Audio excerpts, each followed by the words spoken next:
Biodiversity के loss के main क्या क्या रीजंस है, क्योंकि प्रिजर्वेशन से पहले ये समझना पड़ता है कि ये चीज़ होने के पीछे रीजंस क्या है। रूट्स को समझने से सिस्टम पूरी चेंज कर सकते हैं। तो आइए सबसे पहले रूट्स को जानते हैं। बायोडाइवर्सिटी के लॉस के पीछे जो 4 राक्षसी कारण रीजंस रिस्पॉन्सिबल है वो है habitat loss and fragmentation, over exploitation, alien species invasions, co-extinctions. तो एक एक करके समझते हैं हम ये चारों रीजंस को कि क्यों बायोडाइवर्सिटी खत्म हो रही है और उसके पीछे जो रीजंस है वो क्या है। सबसे पहले शुरुआत करते हैं बायोडाइवर्सिटी का सबसे मेन डोमिनेटिंग और फर्स्ट जो रीज़न है वो habitat loss and the fragmentation. Out of the 4 evil quartets, habitat loss and the fragmentation is the most dominating and important cause. सबसे ज़्यादा जो इम्पोर्टेंट कोज है जिसी की वजह से बायोडाइवर्सिटी सबसे ज़्यादा कम होती जा रही है, स्पीशीज सबसे ज़्यादा कम होती जा रही है, वो यही है। हैबिटेट का मतलब होता है घर, होम।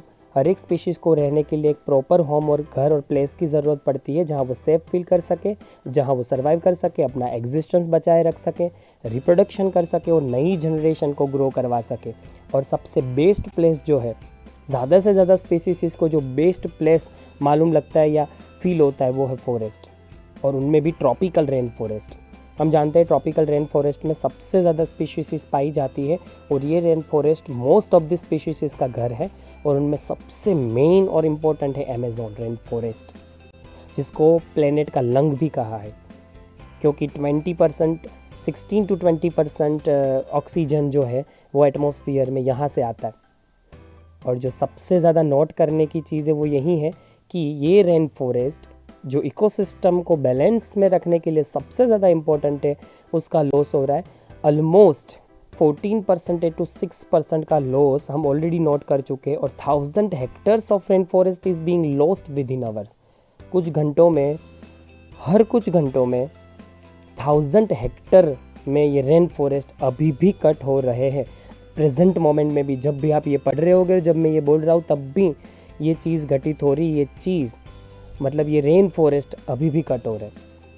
हालांकि अमेज़न रेन फॉरेस्ट को लंग ऑफ द प्लेनेट कहा गया है। ऑक्सीजन का मेजर जो सोर्स है एटमॉस्फेरिक ऑक्सीजन का वो यही है।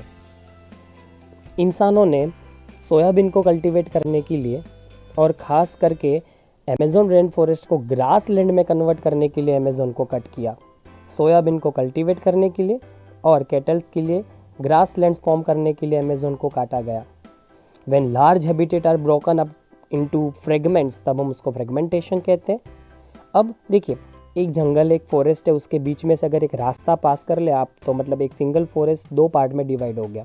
अब सबसे बड़ी प्रॉब्लम ये हो गई कि ये एनिमल माइग्रेट नहीं कर सकते। मतलब जो एनिमल सीजनल माइग्रेशन दिखाते हैं, जो फॉरेस्ट के एक पार्ट से दूसरे पार्ट में माइग्रेशन शो करते हैं, अब वो नहीं जा पाएंगे।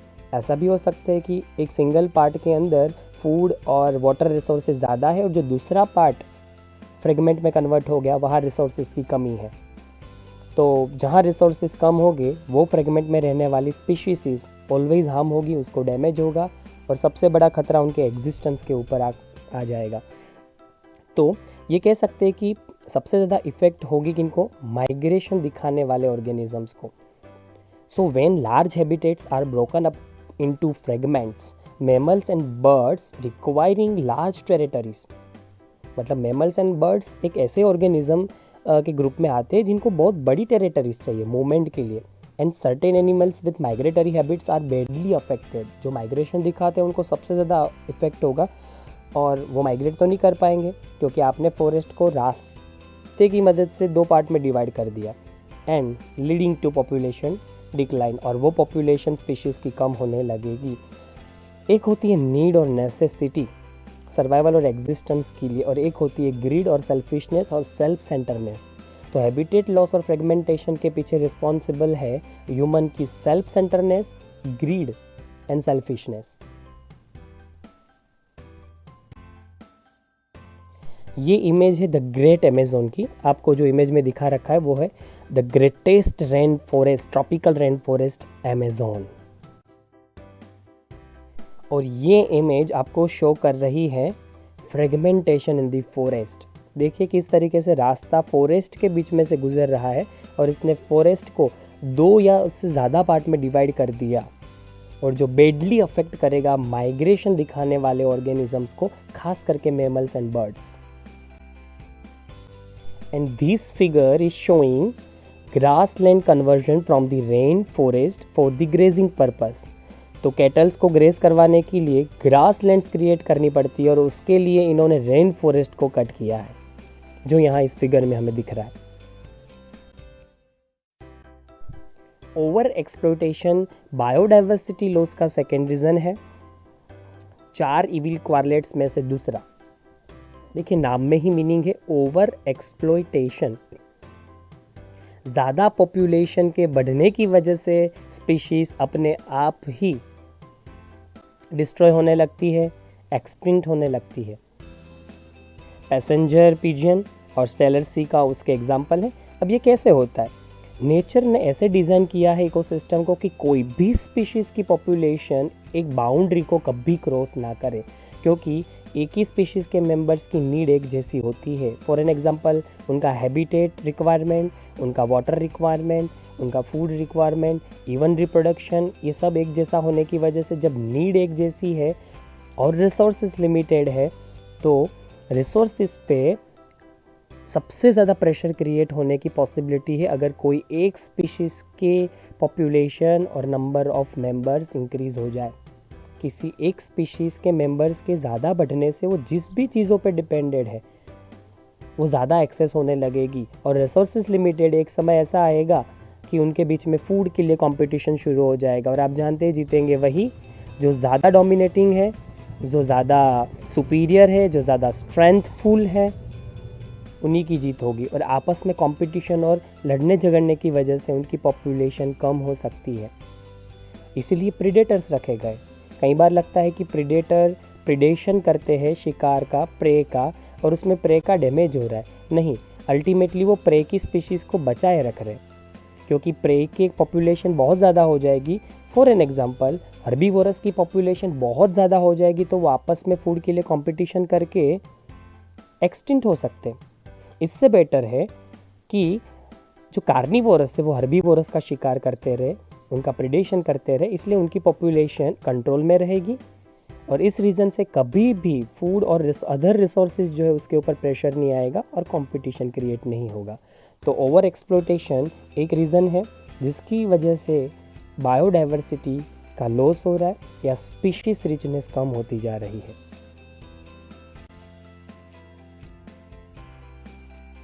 This figure is showing Steller sea काव।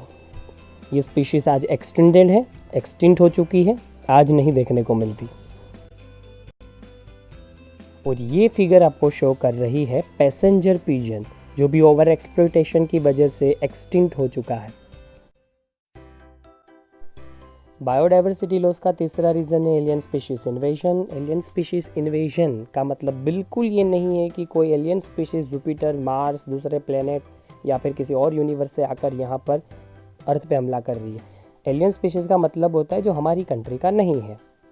हमारी कंट्री की जो नेटिव स्पीशीज़ है उसको इंडिजिनस कहेंगे और कोई हमारी कंट्री के बाहर की स्पीशीज़ है उसको हम एलियन स्पीशीज़ कहेंगे। Alien species always indigenous species के एक्सटिंक्शन और पॉपुलेशन डिक्लिनेशन का रीज़न बनती है। मान लो कोई यूएसए की स्पीशीज़ है, उसको अगर इंडिया में इंट्रोड्यूस करवा रहे हैं तो वो स्पीशीज़ को हम एलियन स्पीशीज़ कहेंगे, वो इंडिया के लिए एलियन स्पीशीज़ जानी जाएगी। उसका एक एग्जांपल है नाइल पर्च। लेक विक्टोरिया जो ईस्ट अफ्रीका में है, वहाँ पर सालों से सिक्लिड फिश पाई जाती थी जिसकी 200 स्पीशीज़ का एक्सटिंक्शन हो गया जब लेक विक्टोरिया में हमने नाइल पर्च नाम की एक एलियन स्पीशीज़ को इंट्रोड्यूस किया। मतलब सालों से रहने वाली सिक्लिड फिश नाइल पर्च के आने की वजह से एक्सटिंक्ट हो गई और उसकी 200 स्पीशीज़ एक्सटिंक्ट हो गई। बायोलॉजी का साफ रीज़न है कि कोई भी स्पीशीज़ जो डोमिनेटिंग है वो रिसेसिव स्पीशीज़ को एक्सटिंक्ट कर देती है, वो उसके लॉस का, उसके एक्सटिंक्शन का रीज़न बनती है। अब बात करते हैं वीड की। ये ऐसे प्लांट है जो हमारे क्रॉप के साथ ग्रो हो जाते हैं, जिसको हम नहीं चाहते कि वो हमारे क्रॉप के साथ ग्रो हो, उसके न्यूट्रिएंट्स ले लेते हो। इनका रिप्रोडक्शन भी बहुत फास्ट होता है और उसमें सबसे पहला कैरेट ग्रास, इसको पार्थेनियम के नाम से भी जाने जाते हैं और कहते हैं कि इंडिया में जब शुरुआत में वीट को इंपोर्ट किया जाता था तब उस वीट के साथ कैरेट ग्रास के सीड आ गए, और हमने जब उस वीट को फार्मिंग के लिए यूज़ किया तो उसी के साथ ये कैरेट ग्रास ग्रो हो गया और आज पूरे भारत में फैला है। कैरेट ग्रास जो विलेजेस से बिलोंग करते हैं उन्होंने डेफिनेटली देखा होगा, और नहीं देखा तो गूगल में देखिए, मैंने यहाँ पर भी एक फ़ोटो रखा है कैरेट ग्रास का। इसके स्टार कलर वाइट कलर के स्टार शेप के फ्लावर आते। सेकेंड है लांटाना। लांटाना जो है उसके फ्लावर बहुत ब्यूटीफुल होते हैं, खास करके उसकी स्मेल बहुत इंटेंस होती है। ये भी इंडिया में वीड की तरह फैल गया है, और जो भी विलेजेस से बिलोंग करते हैं वो लांटाना को बिल्कुल देखा होगा। आप फिगर देखिए, आपको बिल्कुल समझ आ जाएगा कि इस लांटाना की बात कर रहे हैं। वाटर हाइसिंथ, ये भी देखा हुआ ही होगा, क्योंकि कहते हैं कि ये एक्वेटिक प्लांट किसी भी एक्वेटिक इकोसिस्टम में एक बार एंटर हो जाता है, फिर वहाँ उस स्पीड से फैलता है कि उसको निकाल पाना मुश्किल है। करीबन 4-5 करोड़ का खर्चा करके तापी में से वाटर हाइसिंथ आइकोर्निया को निकाला गया था। गुजरात के सूरत सिटी में तापी नाम की जो रिवर है वहाँ वाटर हाइसिंथ एक्सट्रीम लेवल पे फैल गई है। इसका रिप्रोडक्शन वेजिटेटिव प्रोपोगेशन के फॉर्म में होता है, और इसका छोटा पार्ट भी अगर रिवर में रह जाता तो ये वापस फैल जाती है। कहा जाता है कि इसको कम्प्लीटली रिमूव कर पाना किसी भी इकोसिस्टम से लगभग नामुमकिन के बराबर है। कैरेट ग्रास, लांटाना, वाटर हाइसिंथ तीनों इसी कैटेगरी में आते हैं, और इन्होंने हमारी नेटिव स्पीशीज़ को एक्सट्रीम लेवल का डैमेज किया है। अब बात करते हैं अफ्रीकन कैटफिश, जिसका नाम है ग्लेरियस गैरीपिनस। तो अफ्रीका की जो रिवर्स थी वहाँ कैटफिश पाई जाती थी जो सालों से वहाँ रहने के लिए अडप्ट थी, पर हमने दूसरी कैटफिश वहाँ इंट्रोड्यूस करवाई जिसका नाम ग्लेरियस गैरीपिनस था, और ये इतनी डोमिनेटिंग थी कि उसने उस रिवर में सालों से पाई जाने वाली जो इंडिजिनस और नेटिव कैट फिशेस थी उस कैट फिशेस को एक्सटेंड कर दिया। उनके लिए अब खतरा साबित हो रहा है। उनके लिए ये जो कैटफिश ग्लेरियस गैरीपिनस है वो थ्रेट के समान साबित हुई, और आज इंडिजिनस कैटफिशेस के सामने एक्सटिंक्शन का खतरा है। जो कैटफिश थी अफ्रीकन ग्लेरियस गैरीपिनस वो एक्वा कल्चर के लिए रिवर्स में डाली गई थी। इस तरीके से हम कह सकते हैं कि किसी बाहर की इकोसिस्टम की कोई भी स्पीशीज़ को अगर आप अपनी कंट्री अपनी इकोसिस्टम में इंट्रोड्यूस करवा रहे हैं तो डेफिनेटली ये चीज़ बहुत हार्मफुल हो सकती है।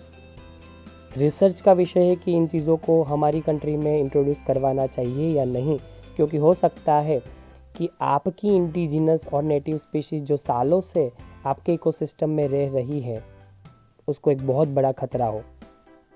और आप जानते हैं कि स्पीशीज़ बनने में सालों लग जाते हैं, हज़ारों सालों लगते हैं तब जाके कोई स्पीशीज़ फॉर्म होती है, पर एक्सटिंक्शन में इतना टाइम नहीं लगता।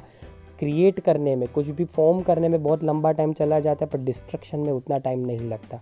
इसलिए इलीगल है आप कोई भी कंट्री का कोई भी प्लांट स्पीशीज़ किसी भी चीज़ को आप वहाँ से यहाँ लाए ट्रैवलिंग के वक्त अपने साथ। यही रीज़न है कि जब आप यूएस जाते हैं तो आप सीड नहीं ले जा सकते इंडिया से, और आप जब यूएस से इंडिया आते हैं तब वहाँ के जो सीड्स हैं वो लीगली आप इंडिया में नहीं ला सकते। वो सेम यही रीज़न है। हो सकता है कि वो स्पीशीज़ ज़्यादा डोमिनेटिंग निकले और हमारी इंडिजिनस स्पीशीज़ को एक्सटेंड कर दे।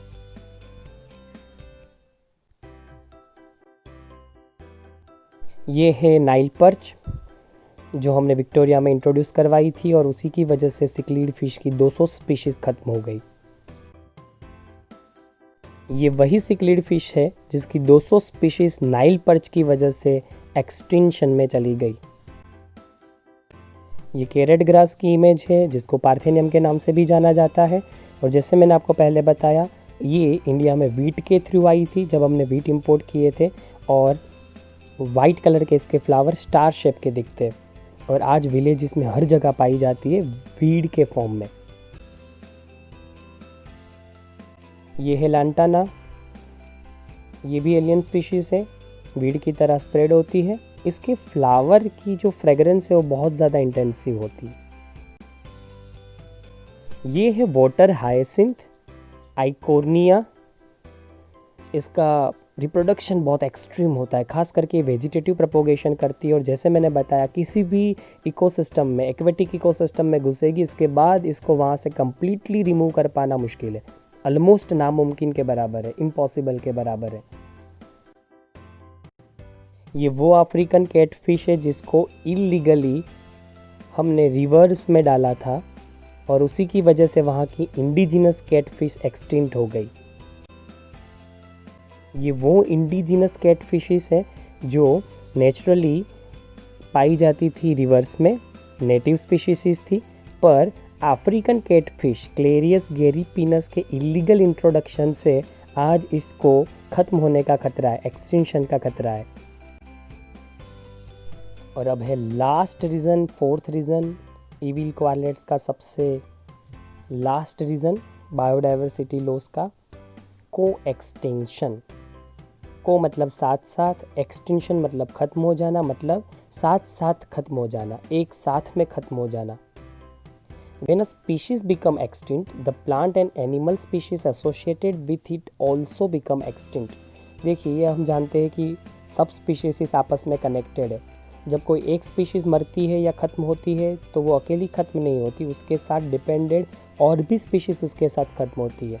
फॉर एन एग्जांपल आप देखिए कि अगर खाना ख़त्म हो गया तो उसके खाने वाले भी ख़त्म हो जाएंगे। ऐसा कोई प्लांट ख़त्म हो गया जिस पे ढेर सारी स्पीशीज़ फूड के लिए डिपेंडेड थी, तो उस प्लांट के ख़त्म होने से उस प्लांट को फूड की तरह यूज़ करने वाले और भी जो एनिमल है वो ख़त्म डेफिनेटली हो जाएंगे। यहाँ और एक एग्जांपल दिया है, extinction of the parasites when host is extinct. Parasite आपको पता है, पैरासाइट्स ऐसे ऑर्गेनिज्म होते हैं जो होस्ट के अंदर रहते हैं, जिसके अंदर, जिसकी बॉडी के अंदर वो रहते हैं, न्यूट्रिएंट लेते हैं, जो नरिशमेंट का मीडियम है। अगर वो ऑर्गेनिज्म ही खत्म हो जाएगा तो डेफिनेटली वो पैरासाइट्स भी नहीं रहेगा। फिर co-evolved plant pollinator mutualism where extinction of one leads to extinction of other. Mutualism जिसमें दोनों स्पीशीज आपस में साथ साथ में एक दूसरे के फ़ायदे से चलती है, एक दूसरे के सपोर्ट में चलती है, जैसे प्लांट और पोलिनेटर्स। फॉर एन एग्जांपल आप एक चीज़ समझ सकते हैं कि अगर पोलिनेटर्स ख़त्म हो गए तो प्लांट भी ख़त्म हो जाएगा। विदाउट पोलिनेशन प्लांट्स अपने सीड्स फॉर्म नहीं कर पाएगा, और विदाउट सीड्स प्लांट्स के जो नए ऑफस्प्रिंग्स है वो फॉर्म नहीं होंगे, और अल्टीमेटली कुछ समय के बाद वो प्लांट अगर वेजिटेटिव प्रोपोगेशन नहीं शो कर रहा, सिर्फ सेक्सुअल रिप्रोडक्शन शो कर रहा है, तो उसका ख़त्म होना तय है फिर। तो इसका मतलब ये हुआ कि सारी स्पीशीज आपस में कनेक्टेड है। अगर कोई ऐसी स्पीशीज मर गई जिस पे बहुत सारी स्पीशीज फूड के लिए कनेक्टेड थी, तो डेफिनेटली उस पर डिपेंडेड सारी स्पीशीज भी उसके साथ मर जाएगी। इसलिए एक को मारना या एक का मर जाना ढेर सारों को अपने साथ मार के ले जाता है, ढेर सारी स्पीशीज उसी के साथ मर जाती है।